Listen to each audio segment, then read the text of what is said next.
ما تجران أنا بربانان أنا مثلا كأي بكفي أجي ثم لي يدو المان كيسن رادي بنا نوام برات أتكلم برباد سجلي سارة جورا جمّني جرا أي جرومو بكين نجرو ولا الباب وجدني تجرا إيش على الرابعينيتي مقالة طرف مقالتي وتن خنبر أما تقول ولا بقي ياكون وانا كتلبو نمني ساق بأورومو إسبينا أيوة إسبينا السلام عليكم ورحمة الله وبركاته يا هركفوني دعوة تردد تكني كم نجا كسني فيا راجلتو يا دو جرا رياني وجه جرا كنا الحمد لله وأنت كتكس تا نفنا isin dhagayin surufnee jira meegaa cinaa harka kiyya mirgaa raajuu argama harka kiyya bitatti tasliimaat argama jechuudha mee arraan tana gaame eessa geessanii maalirra jirtanii mee warreen jirtanii moo ilmaa yaaddoo kanaa fi haala isin keessa jiranis baay'ee rakkisaadha baay'ee ulfaataadha haati keessan jirtu abbaan keessaa qabamee rakkoo tana keessaa jechuudha mee saniif raajee keenya waan takka bilbilaan si dubbisee na fakkaata isa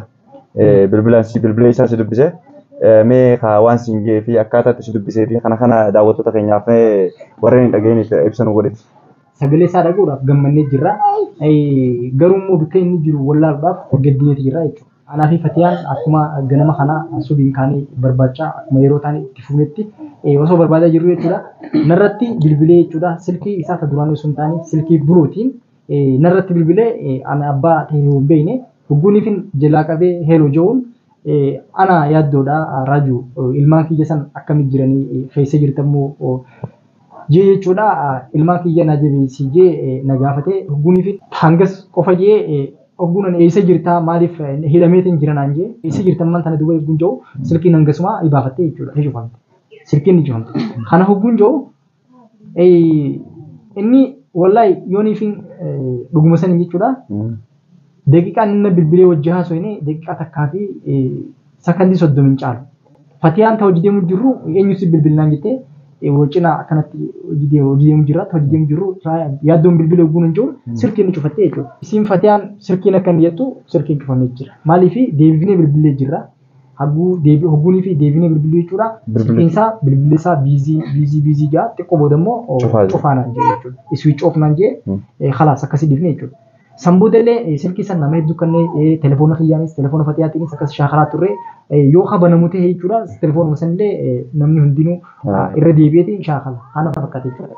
Ookee daawwattoota hordoftoota keenya kan kun akkuma beekamu kan nutis yaaddoo gaa barbaachisaadha waan ittiin soortu jedhanii waan ittiin soortu barbaachisaa dhugaadha suuraa maxxansuudhaan ammaan ifaan achiikee guyyaa san gabbee suuraa maxxansuudhaan bilbilee afur dhageessanii maal isiniin jecha achiin fiiguudhaan gaa waliinillee guyyaa lammoo kan waliin barbaadaa jira jechuudha.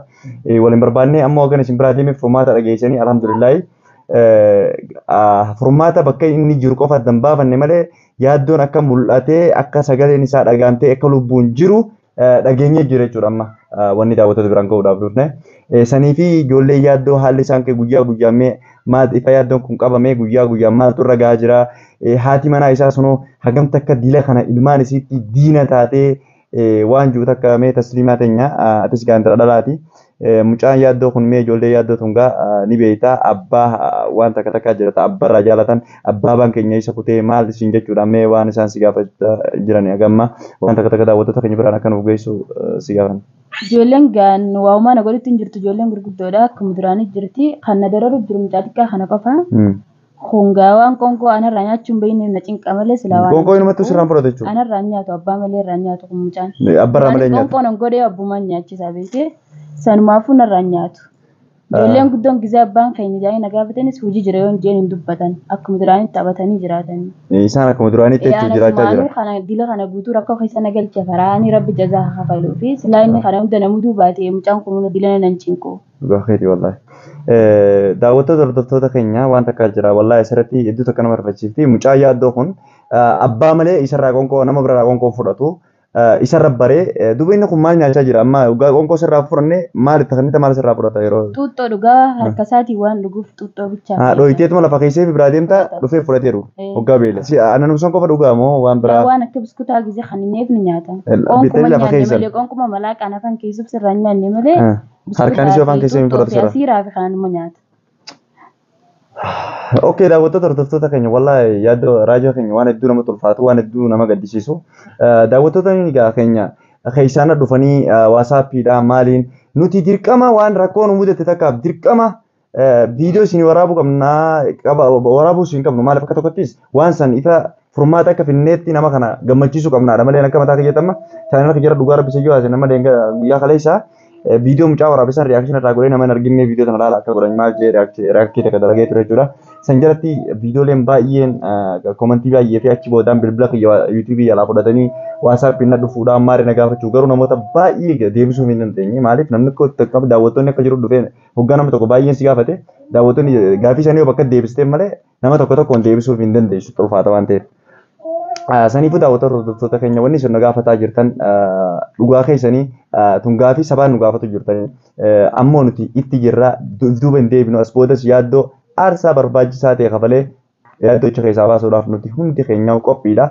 Ani akka mataa kiyyatti gaafa rakkoon na qunnamtee yaaddoon hagalatomaadha mana kiyyaatti waliin ta'e hagaan achi bakka tokko teessan keessaa na baasutti nama shoora guddaa taphateedha. Hagalatoom iddoo tokkaan isa galatoomfadha iddoo tokko garuu immoo galataan achitti waan inni dheengadda naaf godhe san ani kan hin mul'isuu qabu dhugaa inni naaf ta'e san akka isaaf ta'e akka inni naaf ta'e san caalaa ta'ee fi isa kana keessaa baasuudhaaf anas boodallee qophiidha. Ammaafis faraan obboleessa kiyya waan takkaan siidha asirratti raajaa foonni dhaamu fedhaaf. Anaaf inni akka nama tokkotti raajee dhugaa rabbisa yoo haasawin akka naaf tol beenu kana qote isa beeka. Akka naaf tol beenu kana gartee kanan ittiin isa beeka. Maaliifi ati yoo dhugatti yoo ati illee beekuu baatte ani wajjin nyaachuu turre akkaataa isaatiin beeka waan inni ta'een isa beeka. Tamaam. Waan inni isa bichaanu isa beeka obboleessa kiyya namni itti qabde yaaddoodha. Ni beekta anaaf yaaddoon illee saayiba kiyya atis akkasumas sanaaf saayiba kiyya. Garuu gaafa yoo ammoo yaaddoon kun akkanas godhee siifillee booda akkama rakkanna waan takkadha wanni itti beekuu qabdu. Garuu immoo namni itti qabdee ilmaan irraa qochiiftee ilmaan qaba mucaan kun ni beekta akka haati manaa isaa bira hin jirre. Tamaam. Mucaan kun miiciyyoo tana ni beektas miiciyyoo tana yakka irra raawwachuu turte tana siin hin jennu takka takka geessitu ni moon akka irra raawwachuu ture garoon san hunda dhufee sitti hin dubbanne ture ni beekta maaliif mucaan kun goroo kamitti akkana ta'aa jeetiin gaara yaadni sammuu kiyya keessa ni jira yaadda wajjin ni haasofnaa bas tidhaqillee mucaa kana dubbadhu mucaan kun akkana godhee ammallee miicoo tana jala deemu jira naan jee mee affitti dhiisii jeetiin gaan as geessii hin jenne gaaraa jee kiyya dubbiin tun as geessii hin jenne arra deebi'ee yaaddumaa qabsiisa jechuudha. Maaliif kun rakkoon qabu waan bareedaadha makka kayyatti waan bareedaa godhe maaliif inni kun as keessa jira haadhaaf ebbaan isaa as keessa jira nu harkaa fiigee harri ba'u hin jiru ammas haadhaaf ebbaan isa yoo inni kun nama dhiifamaa namaa ta'e jechuudha haadhaaf ebbaan itti rakkatan ta'es isa kana bakka inni seene magaalaa sanaa tana keessatti yaaddoo hidhee nu jala nama hin baane waan takkaa siin irraa jedhe. Wanni namni beeku. Nama asirratti musan erga inni siif saayiba ta'e yookaan wal dhiyeenya qabdan jechuudha. Anammaan tana Farhaan jechuu yookaan ambootu chaanala isaa asumarraa hin dhagaa jira. Hin beekuusi nama haareen nutti uumame tokko inni maaliif qubaas hin qabu jechuun maaliif wal hin beeknu magaalaa takka keessa jiraatta qaama namni magaalaa guddoo takka keessa jiraatu ni beekta. Magaalaan guddoodha. Nama ollaa kee jiru hin beektu walitti dhiyeenyuu hin qabaatin haala kana jechuudha. Farhaan ati erga walitti dhiyeenya qabaatee isaan jechuudha. Nama inni wajjii oolu numaan jaammaan tanaas nama inni wajjii oolu eenyu saayibuun qabaa bikka inni oolu waan inni dalagu waan inni irratti siiree namni haa bakkee jechuun ijoolleen shabaabatuni waan isin taphaafetti ooltu yookaan waan isin itti intarteen taatu ni beektan. Jechuun wajjin dabarsitan waan ta'eef. Namoota akkasii saayibatan san jechuudha. Maallaqa yoo kasi barbaachisu ta'e maallaqa si kanneen ijoollee gartee isaa wajjin oolchu san akka gartee isaan jala dalaganii nu qaban. Nu qaban nu godhu. Tana dhugaa keeti amma osoo hin jiru duraa'u godhee jira tana hunda. Ijoollee saayiban keessaa jira akka lubbuutti akka ajaa'iba bol jaalan. Sanneen hundatti godheetiin jira ijoollee si dhalate akkuma wanni san gartee taasisa dhalatee mo'allata inni hojii deemu jechuun ijoollee mo'allata ni beektaa mo'allata jechuun ijoollee Oromoo abbaan maalidha. Kanatti godheetiin jira garuu isa baasuudhaaf ni baata garuu inni haadhaaf ebbaan kiyyaa homaan godhanii nama guddaadha jechuudhaaf ifi milijaaddoo milisee ifi milisee. Okkee daawwattoota hordoftoota keenya akkuma isin hin jenne waan takkaa jira faraan keenya wanni sidhaamu ati saayiba kiyyaa har'a maaliifi lola qofaan sitti hin deemu maaliifi lola osoo hin taane namni itti hiite kun obboleessa keeti waan takkaan si mayyaaddoon obboleessa isaati. Maaliif akka nuti qoftee nuti kunis obboleeyya rabbiiti asii wal barre malee namni tokko biyyaa hojii dhufu hin jiru tokko fudhatii si raajaa kiyya.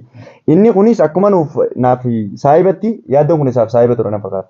Garuu immoo wal beektan yaaddoo kana qabsiiftee namni xiqqisa qabsiiftee kun obboleessa keeti arraba namni keessaan dhufee si arrabsuu fi maal kana jettee obboleessa keenya sin qixaaxini wanni qixaaxuuf isin jirtu yoo intala barbaadde akkuma wanta akka beekadu namni yoo wanta akka barbaade micootana yoo barbaadde lakki micootan bultiif jaaladheetiin jira akka nama tokkotti fuudhuufin barbaadaa jeeta karaa seera guutee dhufees barsu rakkoon qabu bara kana tokkotti hin baane. Eegaa amma mucaa kana qabaa qixaaxee manidhaa keessa qixaaxurra dhufee inni barammas rakkoon isaa tasliim meechu jiraami ana barbaannaan anuma san qabee bakka fedhaa geessu malee yaaddoo ilmaan keessan irraa deebifnaan hawwan biraa takka illee hin barbaadu. Ati yaaddoo ilmaan keessa deebisurraa yaada. Deebisurraa hin ajaan.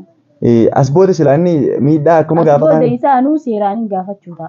Warra qomani haatan naqabu san bakka seeraa san dhaqeetiin amma namas harkadee nama hundaan beeka alhamdulillahi. An duraaniin dhiisee fi amman dhiisuuf deebiitiin haaree seeraan gaafachuu. Seeraan dhaqee nama seera yoo dhaqee amma. Ni dhaqan humni naqabu sanuu. Maaliif beektaa yoo amma seera jenne dhiisii hoo seerumsa nuu gaafa narraa sirriidha.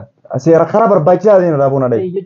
Duraan beektaa akkan jechuu ka'e seera yoo jenne mucaan kun achiin dhabamee yaaduu mallee baasachuu ni jaakee san ta'uu baannaan laa tana yoo amma nuti sodaa keessatti wanni takka hin jirtu. Sodaa yoo isaatis hin qabnu garuu maali? Amma na dhagee kiyyatti jechuudha. Dhuguma saniin karaa seeraa yoo ta'es karaa seeraatiinis rakkina haa qabu farahaan dhugaa dubbannaa miti farahaan jechuudha. Maaliif miyyoo irraa waraqaa hin qabu maallaqa isiin dalaydee akka biyyattiin si arga jee irraa fuudheeti nyaate ji'a $3 san bira dabree maasi yaaddoo fuudhee dabamse ilmaan keessaa. Kana amma ogguunii fi bilbiloo kana akkana fakkaatu jechuudha. Dhuguma sanii nuti guyyaa 4 guutuu namoonni barbaadaa jiran nama baay'eedha. Atis akkuma gartee jechuudha. Osoonii fi hidhamee mana hidhaatti hidhamee jiraatee nuti kashfii yookaan waraqaa gartee dossee irratti nama hogguu hidhan abaluu as keessa jira abaluu as keessa jireenyaan maqaa isaatii fi waraqaa isaa bixxaqaa suuraa isaatti hojii barbaadaa ture. Hin jirtu. Bakki inni itti hidhee akkana fakkaatu jechuudha. Akka fakkaate diyyatti akka kayyetti jechuudha.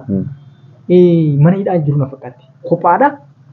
Yookaan bakka mana hidhaa kophuu qopheesseetti yaaddoodhaaf maaliif namni nama sodaa tokko beekadu namni tokko sodaa sirraa qaba dheedhiin akka ati lafaan kan ittiin sidhamu. Waan namoota ittiin beekan kana dura. Eewwa. Fakkeenya akkasiisanitti anis mana irratti yoonni narra raawwatan. Fakkeenya ni qaban uummanni kun baasanii qaban magaalaa irraa bayaniiti magaalaa xarafa magaalaatti wajjin. Kana bar amma ta'e walla bakiyyaa kun wanda akka tollabu namni isa qabe Oromoodha isa beeyna. Isa beeyna amma walla bakku. Viidiyoo waraabe. Inuma maashaallah bara kun maaliif nuti bar yaaddoo anama waniin kofla viidiyoo kiyyan amma inna kofalchiisaa maaliif kofla beeta koflaatiin barbaadu jira maaliif koflaa barbaada namni akka inni itti qabe fuula Oromoo guutuu dura qabeeti qabee jeenu gabaas nu gabaas hidhamuu qaba jeen inni kun yakka maalii qaba ijoolleedhaaf 15 yookaan riyaala 20 riyaala 100 akka kannee fi maallaqa hireefiti maallaqa hiruuf jookaa jaala hireef malee ijoolleen sun akkasitti as baatee hidhamuu qabdi ijoolleen waan san argeetiin ture beeta reaaktii dalagee bilbila namaa fudhatee nara bilbila ture beeta bilbila viidiyoo keenya yoo inni daawwata reaaktii tokko viidiyoo dalagee ani arrabse boleessa kiyya maaliif na arrabsita nabii lootii ol jaalanna adeeroo jaalatti yaafitee no problem hin jedhe dhaabbattee jirti hin jedhan booda maaliif yoo ati arraan tana yaaddoo kana achi keessaa baafte yaaddoo abii mana kiyyan fidi micoosa yoo ka barbaadee micoosa isa barbaadu taate karaa barbaachisaa ta'een si fuunaadha inni nan jedhan maraa jaaree. Beekamaa jechuun bara amma itti fuudhu miti. Nee maallaqa san jiran deeminas maallaqa irraa nyaatisanis waan takka jiran deeminas. Maallaqa nuti jiran deemne. Maallaqa irraa nyaatee jirame duraanuu usne. Anu dhiisee fi misa maallaqa. Biyyoon tuni irraayin sii fuudhaa kan yaaddoon tana dura je'eni dhiisii jetteen. Ani eegaa lubbumati yaanuu nama kanaa kanaa jira hin natti hin fakkaanne eegaa namni kanaa kun jiraate dhiisii jetteen niin ta'a. Dhiifne. Amma immoo yoo ni figaa wallaa jechuun yoo gowwummaan wanti itti fakkaate sodaa itti fakkaatte. Namni callisuutu sodaa itti fakkaate. Anamma haa beekanu waan takka beekumsaanis nurraa dhiisi jettee bira ni qotta. Inni wallaalummaa gaafa sanii osoo yaaddoon jala deemee gaafa miyyootaan fidee $600 fuudhee har'a yaaddoon. Har'a hin hidhamu ture. Hin hidhamu ture. Garuu immoo usnaan har'aan tana yaaddoodhaas yoon ol darbadde maallaqa guddaa irraa xalabadde naa kanna jeeti jechuudha akkasii yaade. Namni beekadhuma fakkeenya namni siyaaraa dhugu. Namni siyaaraa dhugu tokko yoonii fi guyyaa har'aan tanaa siyaaraa san dhabe ilmoo ifii qabu siyaaraa takka itti dhaabee jiru. namni hararaa qabu jechuudha. Niin beekan. Namoonni waan adda addaa jechuudha. Mucaan kun ammaan tana maafiyaa yookaan ijoollee maafiyaadhaa wajjin ala galanaan jira. Akka jechuun akkaan namoota ijoollee babbaalagee. Babbaalagee. Ani beeka. Ala gala. Akkasuma fakkaata. Maaliif namni baalageen kun magaalaa guddoo keessa ni beektan ijoolleen suusii adda addaa yookaan amala adda addaa qaban. Garuu ammoo amalli isaa amala abbaati. Duuba amala yaaddoodhaa fi amalli isaa wal fidaan jiru. Wal fidaan jiru. Amala isaatiif jennutu lubbuu teenya hin galaafatu. Lubbuu teenya galaafachuu hin danda'u. Micoorras miidhaa takka geessisuu hin danda'u. As booda inni rakkoo takka qunnamsiisuu hin danda'u. Waa takka yaadin. Karaan irraas barus yaaddoo ni baasa mitii ni baasa dirqamaan akkana baasa namni kadhatu hin jiru. Hin kadhan. Laa jaalateen baasu. Dhuguma san iyyoonii fi firraa akka Oromootti. Maallaqa nyaatee kan hin duraan dhiisee sanis irra deebineeti irraa fuun. Ni fuuna maallaqa rakkoon qabu maallaqa irraa fuuna beektaa. Amma wanta akka jiraalaati. Mucaan kana beektaa waan tokkos nama tokko afaan tolaatis waliin haasa.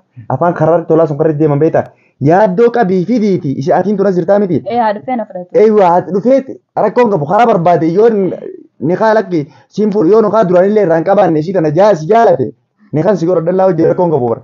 Bara rakkoon qabu laannoo innummaan kun lubbuu achi keessaa nuuf fiduudha isa. Yaaddoo afidee ana fuudhu. Anamma akkasii bilaan. Dubbiin ammaas geessee jirti. Yaasmiin isa namni akka taanu jiru taakka jiru. Garuu ammoo tasliim namni kan taanu hin jiru. Maaliif waan biroo irra yaada. Amma tana booti. Wanni jeefsi galeeti. Wanni jeef. Ani sammuun jechaa inni kun Oromoodha. Wanta akkasuma asirratti dubbee dhiiraan saameetiin jira. Inni kun Oromoodha. Ilma Oromooti. Yaaddoon qaqqabeessa Oromoodha obboleessisaati. Obboleessisaati obboleessuu qaamsa. Garuu inni kun obboleessisaa qaamsurra as fidee nutis rakkoo obboleessaanii furraa mire akkuma rakkoo har'a yaaddoof dhimmamne kanatti rakkoo inni yaaddoon isarraan geessan rakkoo isaan gidduu laalla. Garuu immoo lubbuu fidee har'a asiin fidee araba qabsiisee akka shaangulliitti bubbutee makiinaa baasa keessa naqee ani wallaahi hedduu takkaan dhimmame waggaa sana osoo bira jiraadheemu askarii sanuun beeku akka mataa keeyyatti hin baane. Inni isa jechuun maaliif tokkoffaa yaaddoonis firraa iyyaanne. Firraa iyyaanne bara arguu jira. Isaa dhaabbatu jira akka nasiibaa bara shaarara gabbee arguu jira viidiyoo argisiisee sana garte gatu taalee akka nasiibaa harkuma gabbee baasaan deemu jiranii makiinaa wanni ittiin deemu jiran cufaa. Adda addaatti mosoo deemu jiru unoo xiyyen xap hin jenne qap godha mucaa firaa kuma qabu. Osoo firaa kuma qabaate duricha argee dhagaa fudhate mataa facaasa. Maaliif immoo qophaa'ee hin baane innis. Qophaa'ee dhufee tokkoffaa sibiila iyyaani. Sibiila iyyaani meeshaa rasaa filaashiin deemanii. Waa bara fagoo biraatti hin qabne ijji iyyaani harkaa walumaa sana dura qabamu. Asuma dhufanii haree qabanii mira. Uumaan bitadda jee gabbee intarneetaan nakadaan hin jee gabbee asuma qaba. Namni asii ijoollee hojii gargaaru jiru ammas keessa dhalaalee eenyu. Fakkiyaan haala toomtuu haboo ta'e kana nuuf fiddee jirtu kun duraa ijoolleen siif ibsa. Nama guddaadha ammas nama duratti as biyee Oromoodhaaf mul'atu. Haboodha nama guddaadha. Nama guddaadha namas keessa ture. Afaan Arabaatti nu beeyti nu wajjin jiraatti halkan nu bira bultii nu gargaara. Maashaallah. Humaa miti rakkoon qabu. Waa bituullee amma isumaas gabbee nu bitu jira waan takkaa gabbootti hin jiru nama kana keessaan ijoollee wajjii fi kadhufee wajjin bas waa uummasaa kanarraa gochuu jirra malee kar takkaa deemti. Humaa takka rakkoon qabu yaaddoo dhabamee firaajoo kiyya yaaddoo dhabamee furmaata kan fidu nuyi egarabbiiti alhamdulillah rabbi nu gargaaru daawwattoota hordoftoota keenya du'aa nuuf godhaadha nuti immoo yaaddoo icha keessaa baasuudhaaf qophiidhaan ni baafnaa miti ni baafna akka jaalateetiin akkana baasa funyaan qulqulleetti ni baaftaa ni baafta yaaddoon ni baami ni baa waan fedhe yoo jan osoo har'a maallaqa meeqarra xalabanii acha keessatti ni baa yaaddoon garuu gaafa beemmoo ati as keessa jiraata yoo haa isaa jiraata. Akkamitti yoo haa yaaddoo jiraata yoo haa nuti hundi siif dhiibna magaalaa tana akka mataa keeyyatti gadi dhiisaaf wallahi mee ati yaaddoo kana kanaan dhabamsiisiiti nuti sanaa tana siif dhiibna yoo ati nuuf maal sanaa isaa gadhiifta inni gana bakka yaaddootti hidhee saddaran itti dachii keessatti hidhamu inshallah taa'u kan mana dachii jalaa kan baanan san itti hidhuu ta'a ganaa hidhama bakka sila amma inni yaaddoon hidhee jedhanii maal sana namni isaa dhiisaa isaa sana namaa dhiisee dachii jala galuu ta'a bari yoo haa hin jee bari yoo akkatti saafafte yoo yaaddoon kun achiin dhabamaa jee niyyaa keessaa qabaate hin shawwatamiin baabaatu maallaqa saayibasaa maallaqa kanneen deemi Maalleen yaaddos akkasuma baasuu taa'is daran. Inshallah. Waa takka sanaafuu rakkoon qabu daawwattoota hordoftoota keenya nuti gaarraan tan kun egaa waa hedduu irra deemnee furmaata yaaddootis agarree mul'ate yookaan mul'annee isaatis argannee ara dhufnee kun jecha haga kana si dhufnee isin xiqqishoo qalbii teessanii xiqqishoo akka isinillee akka keenya xiqqishoo qalbiin akka nuti taane hojjaa taanii jechuudha daawwattoota keenyaan geenye daawwattoota jechuun qaamni isaanii coraan keenya waan nuti dhageenye sammuu teenya isinis dhageessanii tasgabbeessuun keessan baay'ee gaariidha. Galatoomaadha nu bira dhaabbadhaadha mee asumaanuu aareetiin miira keessa gadee haasa'u jira mee waan qabatte tasliimaatis dabarsii karaa jiru deemta booda. Awwaan dabarsuu hin qabu uumaan dubbadhoo fi tan inni dhiisuu iddoo wallaalee ni beekta yaadni yaaddoodha hedduu takka na gaddisiisee uumaan dubbadhoo hin beekan. Sanaan dubbadhaa saniin dubbadhaa addumaanuu wallaalee. Humaa miti inshallah yaaddoonni ba'a meeraa jee keenya egaa Usmaan daawwattoota dheeranii jira. Dhugumaanuu jechuudha yaaddoo yeroo dhiyoo keessatti inshallah rabbi wajjin gargaarsa isaatiin jechuudha ni baafna inshallah jechuudha. Mucaan ammaan tana yaaddoo hidhe kunis ati nama hiitus hidhaan ammoo ati har'a nama hiituun deebitee si hidhuu dandeessi saniifuu kanaan sidhama waan isa yeroo dhiyoo keessa baasuu baannaan wanni sirra dhufaa ni beektatu saniifuu gaa isinirra dheerinee jirra waan wajjin turtaniif waan hordoftaniif waan wajjin turtaniif baay'ee taggalatoomaadha bakkuma jirtanitti nageenyi isiniif haa baay'atu. Assalaamu alaikum warahmatullahi wabarakatuh. Ati immoo karaa irra siif jalaa filadhu yookaan laal waa karaa irra siif jalaa filadhu jecha karaa kanumaan sidhama. Karaa irra siif jalaa yoo jiraachuu yoo inni jiraadetti yaaddoo baasichi. An jecha karaa kanumaan sidhama obboleessita obbolummaa tas jaalala ta'attiin karaa irraa maayyii kanumaan sidhama. Haga viidiyoo biraa qabannee yaaddoon furmaata yaaddootii walitti deebinutti. Assalaamu alaikum warahmatullahi wabarakatuh. Bye bye.